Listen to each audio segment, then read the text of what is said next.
प्रवासी जनता पार्टी जिंदाबाद जिंदाबाद भारतीय प्रवासी जनता पार्टी जिंदाबाद जिंदाबाद भारतीय प्रवासी जनता पार्टी जिंदाबाद जिंदाबाद डॉक्टर अजय तिवारी जिंदाबाद जिंदाबाद डॉक्टर अजय तिवारी जिंदाबाद जिंदाबाद। नमस्कार, मैं हूं अजय वर्मा और आप देख रहे हैं टुडे एक्सप्रेस न्यूज। और इस वक्त हम हैं फरीदाबाद के सूरजकुंड रोड स्थित शौर्य फार्म हाउस में, जहां पर आपको बता दें भारतीय प्रवासी जनता पार्टी का अधिवेशन चल रहा है, जो कि राष्ट्रीय स्तर का है। फरीदाबाद ही नहीं, दिल्ली, यूपी और कई दूर दूर से जो लोग हैं यहाँ पर आए हुए हैं।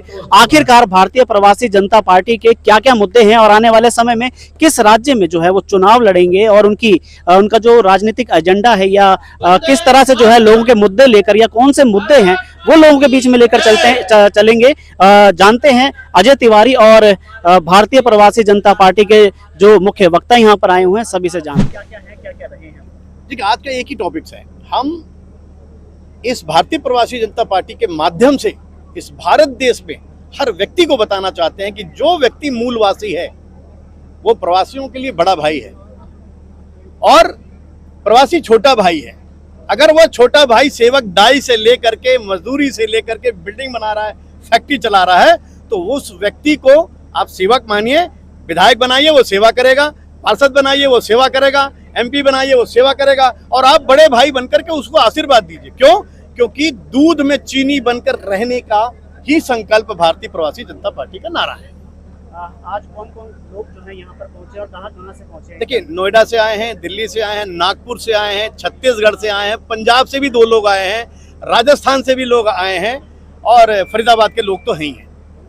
तो और भी जानना चाहेंगे कि इसमें जो मुद्दों की है, अभी तक मुद्दे क्या क्या निकल कर आए हैं? देखिए, अभी मुद्दे मुझे कुछ नहीं देखना है, अभी बाहुल्य की लड़ाई है। पार्टी बनाते ही कहां से चुनाव लड़ा जाएगा? पंजाब से लड़ा जाएगा। पंजाब से 117 सीट वहां है और निश्चित तौर से पंजाब से हम कोशिश करेंगे कि वहां हम 68 सीट पर 50% से ज्यादा प्रवासी हैं, वहां हम चुनाव लड़ेंगे और हम वहां जीतेंगे भी। और वहां से जीतने के बाद 250 सीट दिल्ली से लड़ेंगे और उस 250 सीट के बाद हो सकता है हरियाणा का भी नंबर हो, हम फरीदाबाद से भी लड़ें। जैसा कि हमारे अध्यक्ष साहब ने बताया कि हमारा एजेंडा क्लियर है कि हमको 2027 पंजाब में लड़ना है और हमारा एकदम क्लियर मुद्दा है कि हम प्रवासी हैं और हम सबको साथ में मिलकर लड़ना है। और जैसा कि भैया ने बताया है कि जब नीचे तख्ते से आदमी जीतेगा वो काम करेगा। जो करोड़पति हैं उनको वोट देने से कोई फायदा नहीं है, उनके पास ऑलरेडी पैसा है और पैसे के वजह से वो टाइम नहीं दे सकते। जैसे कि आपने देखा होगा, बहुत एक्ट्रेस इलेक्शन तो लड़ते हैं लेकिन वो अपने इलेक्शन जीतने के बाद वो अपने क्षेत्र में जा ही नहीं पाते। तो अपने बीच का बंदा अगर आप चुनेंगे तो वो बार बार आपके पास जाएगा और आपकी समस्या को समझेगा, क्योंकि उसकी पीड़ा भी वही थी जो आज आपकी होगी। लेकिन जो पहले से ही उस लेवल पे नहीं है वो आपकी पीड़ा को क्या समझेगा। तो हमारा इसलिए कहना है कि जो प्रवासी है, जो नीचे तबके का आदमी है, वो लड़ेगा, वो आगे जाएगा तो आपकी देश की और सभी की ज्यादा अच्छे से सेवा कर पाएगा एज कम्पेयर टू बड़े लोगों और फिल्म एक्टर्स के कंपेरिजन में। जिस तरह से पार्टी शुरू की गई है, बहुत बड़ी बड़ी पार्टियां और भी हैं, बीजेपी है, कांग्रेस है और अब एक नया और आ गया है कॉकरोच जनता पार्टी। किस तरह से जो है मार्केट में, क्योंकि किस तरह से जो है प्रवासी जनता पार्टी को जो है आगे बढ़ाएंगे और लोगों तक पहुंचाएंगे? देखो भैया, मैं आपको बताना चाहूँगा पत्रकार बंधु कि मैं भी बीजेपी से ही जुड़ा रहा। मैं जिला सचिव भी रहा और भी कई पद रहे और आज से नहीं, हम 94 के दशक से जुड़े रहे। लेकिन आज की डेट में जब जिला कार्यकारिणी बनाई जाती है ना, तो हम लोगों की कोई वैल्यू नहीं रखी जाती। पहली बात तो ये है, क्योंकि हम भी शहर के वासी, इसमें भी हमारा चाहे श्रम का योगदान है, चाहे टैक्स का योगदान है, कुछ ना कुछ तो दे ही रहे, ऐसा नहीं है। तो हमें एक विकल्प के रूप में खड़ा करना था और वाकई में इस शहर में आप देखिए, और आपको भी ज्ञान है, आपको बताने की जरूरत नहीं है, क्योंकि पत्रकार जो होते हैं उस शहर का या देश का आईना होते हैं। उस आईने में सबको दिखता है और पत्रकार बंधुओं को भी पता है कि इस शहर में कितने प्रवासी रहते हैं, खूब पता है। तो हम लोग ऐसे लोगों को इकट्ठा करेंगे और निरंतर उनमें वृद्धि करेंगे, सदस्य बनाएंगे, सदस्यता अभियान चलाएंगे। विकास की बात, मेरा नाम दीपक मिश्रा है, मैं राष्ट्रीय कार्यकारिणी भारतीय प्रवासी जनता पार्टी राष्ट्रीय कार्यकारिणी सदस्य हूँ।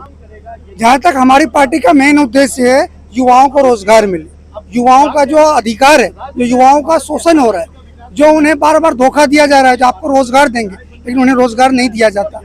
जहाँ तक प्रवासियों की घर तोड़े जा रहे हैं, हमारी सरकार आएगी, हमारी सरकार ये जो घर टूट रहे हैं इनके ऊपर भी एक्शन लेंगे और हमेशा प्रवासियों की अधिकार। हाँ बिल्कुल, मतलब प्रवासियों के साथ अन्याय और अत्याचार हो रहा है और ये अन्याय अत्याचार भारतीय प्रवासी जनता पार्टी नहीं सहेगी, उसका जवाब हम देंगे। और कुछ देर पहले पत्रकार बंधुओं ने कहा जो भारतीय प्रवासी जनता पार्टी का मुकाबला किससे होगा, हर उस पार्टी से होगा जो चुनाव क्षेत्र में चुनाव लड़ेगी, चाहे वो बीजेपी हो, कांग्रेस हो, कोई भी हो। अगर कोई भी पार्टी हमारे विपक्ष में लड़ती है तो हम लड़ेंगे। और हमारे राष्ट्रीय अध्यक्ष जी ने जैसे आपको अभी कहा तो हम पंजाब में चुनाव लड़ेंगे और पूरी मजबूती के साथ लड़ेंगे और जीतेंगे। उसके बाद हम यूपी में भी लड़ेंगे और पूरी मजबूती के साथ लड़ेंगे और वहां भी हम जीतेंगे। क्यों कि हम प्रवासी किसी से कमजोर नहीं है और काफी संख्या में, और आने वाले टाइम में हमारे सांसद भी होंगे, हमारे विधायक भी होंगे और इस देश के युवाओं को अधिकार मिलेगा। आपने कॉकरोच जनता पार्टी की बात कही, तेलचट्टा जनता पार्टी बना लेने से कुछ नहीं होगा। जो व्यक्ति आम आदमी पार्टी से चुनाव नहीं जीत पाया, आज वो व्यक्ति कॉकरोच जनता पार्टी बना लेने से कुछ होने वाला नहीं।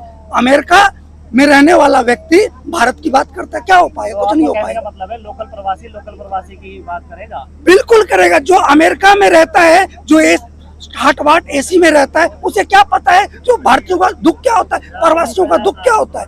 प्रवासी का दुख वही समझ सकता है जिसने शुरू से संघर्ष किया है और डॉक्टर अजय तिवारी जी ने संघर्ष किया है। डॉक्टर अजय तिवारी जी हमेशा से प्रवासियों के अधिकार के लिए लड़ते आए हैं और हम सभी लड़ते आए, आगे भी लड़ेंगे और निश्चित हमें जीत मिलेगी। पंकज सिंह जी हैं, उनसे भी चाहेंगे दो शब्द जानना जी। जिस तरह से अभी आपने देखा एक युवा भी बड़ा एग्रेसिव है, इस वजह से मकान तोड़े जा रहे हैं प्रवासियों के, किस तरह से आप देखते हैं आगे भविष्य भारतीय प्रवासी जनता पार्टी? देखिए ये बहुत ही अभी शुरुआत आगाज ये बहुत ही दुखद घटना है। ये किसी गरीब कितने मेहनत से कितने मजदूरी से के मकान बनाता है। जब जिस टाइम मकान बनाया जा रहा था उस टाइम सरकार जो था उनको देखना चाहिए था। उस टाइम का जो अधिकारी पैसे लेकर घूस लेकर के उन गरीबों का मकान बनवा दिया और आज जो मकान टूट रहा है, मैं कहता हूँ इलीगल है, अनऑथराइज है। अनऑथराइज पहले मकान बनना ही नहीं चाहिए। आज बेचारे दिन रात की मजदूरी करके मेहनत करके अपना खून पसीना के पैसे से मकान बनाया, उसका जो मकान टूट रहा है दुर्भाग्य, मैं उसका खिलाफ हूँ। सरकार उसको मुआवजा दे, उसको आगे कहीं घर बना के दे, ये सरकार से मैं चाहूँगा। महिलाओं के बिना कहीं प्रवेश होता नहीं है, आधी आबादी कहा जाता है। अब भारतीय प्रवासी जनता पार्टी के साथ महिलाओं को कैसे जोड़ने का काम करेगी? भारतीय प्रवासी जनता पार्टी महिलाओं को आगे लेके चलने वाली पार्टी है ना। सबसे पहले तो महिलाएं ही आगे आती हैं, घर की महिलाएं हो चाहे बाहर की महिलाएं हो, वो सबको लेके चलना है और महिलाओं को ज़्यादा आगे बढ़ाना है, उनको सबसे आगे ले जा कर के उनको रखना है। इसके लिए हमें आवाज़ उठाना पड़ेगा। हम सारी महिलाओं को एक होकर के, एकजुट होकर के हमें आवाज़ उठानी होगी।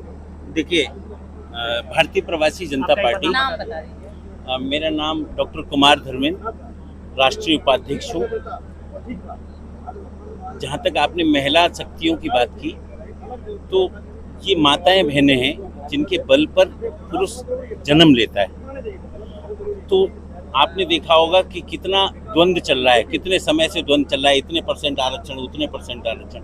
भारतीय प्रवासी जनता पार्टी इक्वल राइट्स देगी, 50% सीटें महिलाओं को देगी।